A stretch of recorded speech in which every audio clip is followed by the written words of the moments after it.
Welcome to the video. The gang is all here. Well, we're going to have a reading as promised. This is another little devotional, little summary. We honored those that gave all, including their families. We did brooches Lot 1, brooches Lot 2. I've processed some of your requests on Lot 1. I have not processed Lot 2. I'm going to do a reading and then I'm going to put on Lot 3. So you may not hear a reply for a while. Tomorrow is a uptick in work. It kind of is going to be busier this week, but it's not going to be totally where I can't be on here.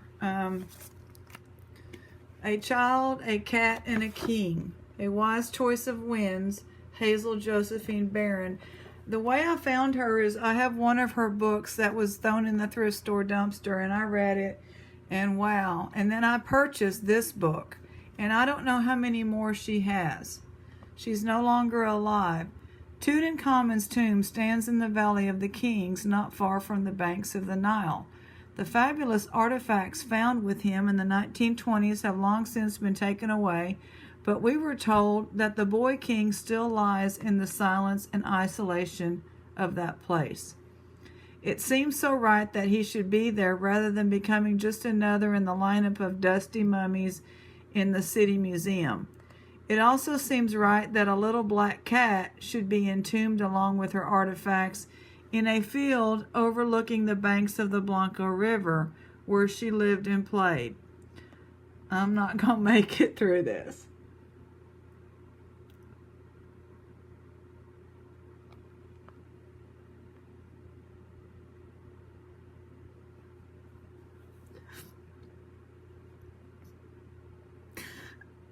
All right.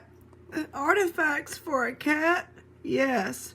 Placed there by a little girl who felt her friend should have some things to take along on her mysterious journey. A crayon likeness of the deceased, drawing of a giraffe just for fun, and a lovely full-page scene portraying a happy little girl with a happy little cat.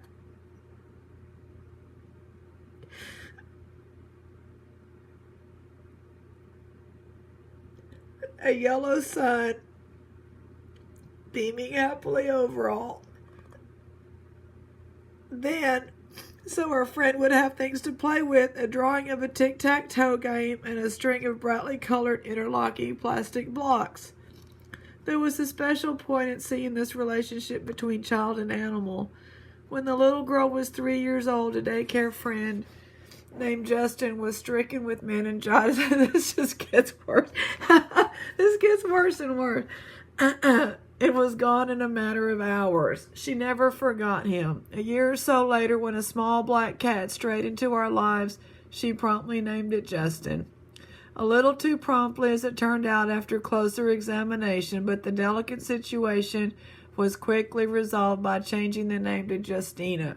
Justina came from a family of feral cats that manages to exist somewhere in our area, but her genes must have been imprinted with memories of pleasant associations with humans.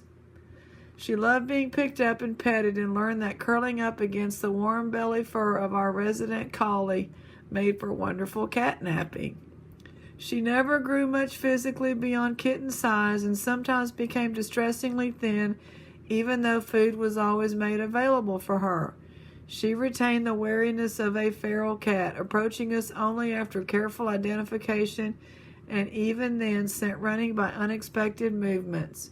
And she sometimes disappeared for a day or several days, possibly visiting her family somewhere along the river. Justina's death was one of those seemingly senseless quirks of nature. The dogs were her friends. She played and slept with them. But when a cat is startled by a dog, it runs, and when a cat runs, it is the nature of dogs to give chase. It was not an unusual occurrence in their feline-canine relationship, But this time she didn't quite make it to her favorite tree. There were no visible injuries. She was able to walk and accept food and water, but apparently the trauma of being caught and rough play of the adrenaline-charged dogs were more than her frail little body could withstand. Tutankhamun had been resting in his desert tomb for more than 3,000 years. Much of what is known about him comes from the artifacts left there, paintings and carvings and inscriptions detailing activities in the life of a king. Most of them still in good condition, still beautiful. Justina will not last that long. Her tomb was carved in the earth, and the silky black fur and fragile bones will soon become part of it. The artifacts, her story told with crayons and paper, will disintegrate even more.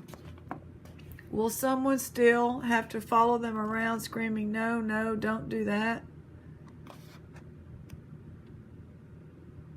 Oh, hold on. We skipped a page. Will disintegrate even more quickly.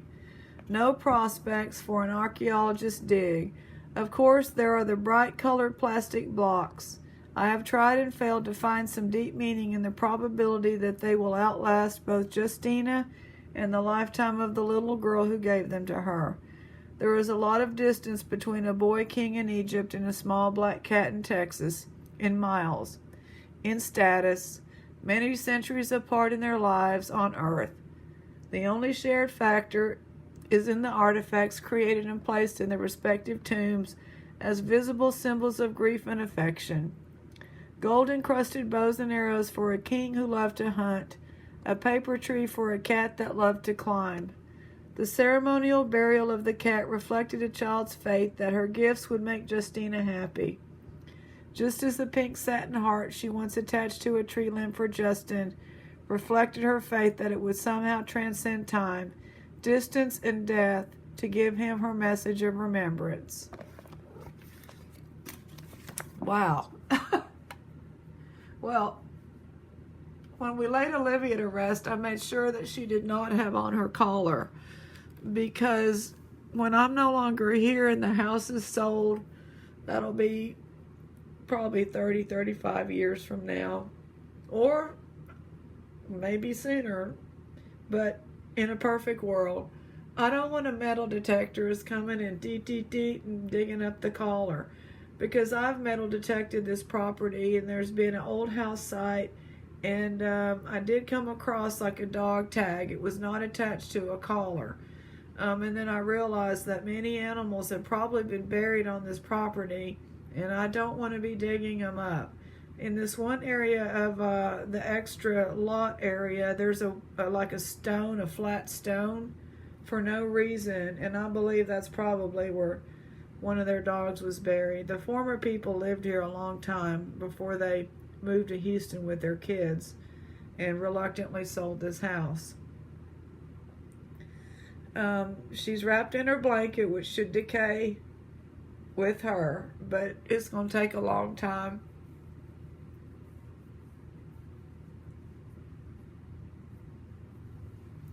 So, Mika and I were outside today, which is something that I knew when Olivia was still with us, that once Olivia was gone, Mika was going to get to go outside more.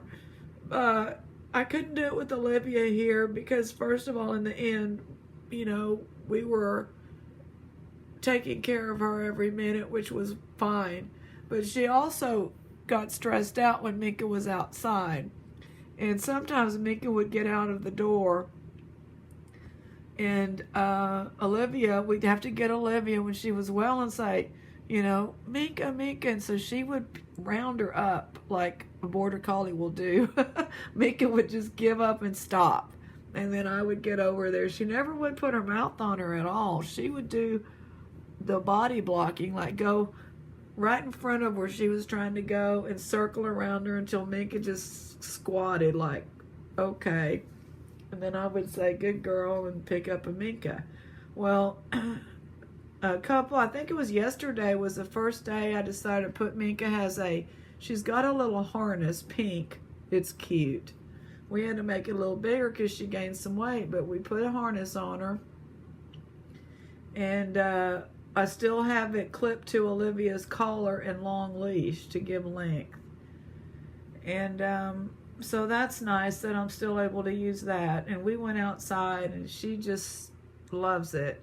It makes her a little more wild when we get her back, meaning she starts to stalk my feet when I'm walking around with the jewelry and putting the jewelry in the bags, and she'll hide and dart out, and she's a little more restless. And my bestie said, you know, because I'm the cat person, and then the other mommy is I'm the dog person, and the other mommy is the cat person. And she said, I don't really like how she's getting more wild. And I said, I know, but she needs it. She deserves to be out, you know. So we agreed, yes, we get to go outside. She was outside the first 8 months of her life.